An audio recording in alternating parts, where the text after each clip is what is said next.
Hi సింహ. Hi Madhuri, ఎలా ఉన్నావు? బాగున్నావా మాధురి? సింహ, నేను బానే ఉన్నాను. నువ్వెలా ఉన్నావు? నువ్వు ఇక్కడికి రావటం ఆ భైరవ్ సింగ్ ముఠాకి తెలియదు కదా? తెలుసు, వాళ్ళే నన్ను ఇక్కడికి పంపించారు. నిన్ను ఇక్కడికి పంపించారా? ఎందుకు? నిన్ను ఎలాగైనా నా వల్ల వేసుకొని వాళ్ళ స్థావరానికి తీసుకొచ్చి నిన్ను వాళ్ళతో చేతులు కలిపేటట్టు చేయమని చెప్పారు. కానీ పాపం మా పిచ్చి వాళ్ళకి తెలియదు కదా, మన ఇద్దరం ప్రాణానికి ప్రాణంగా ప్రేమించుకుంటున్నాము అని.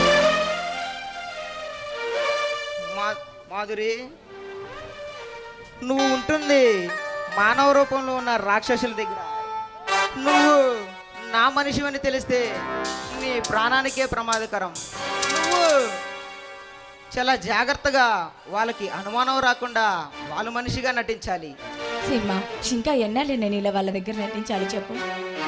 నా అన్నావధిల చావుకు కారణమైన వాళ్ళందరినీ చంపేంత వరకు నువ్వు ఆ భైరవ్ సింగ్ ముఠాలు ఎప్పటికప్పుడుగా నాకు అప్డేట్ చేస్తూ ఉండు.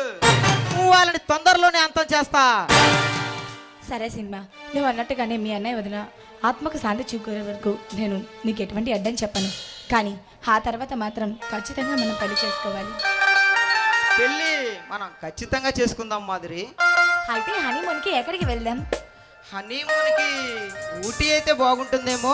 బాము, అంత దూరం నేను రాను బాబు, అక్కడ చలి చాలా ఎక్కువగా ఉంటుంది.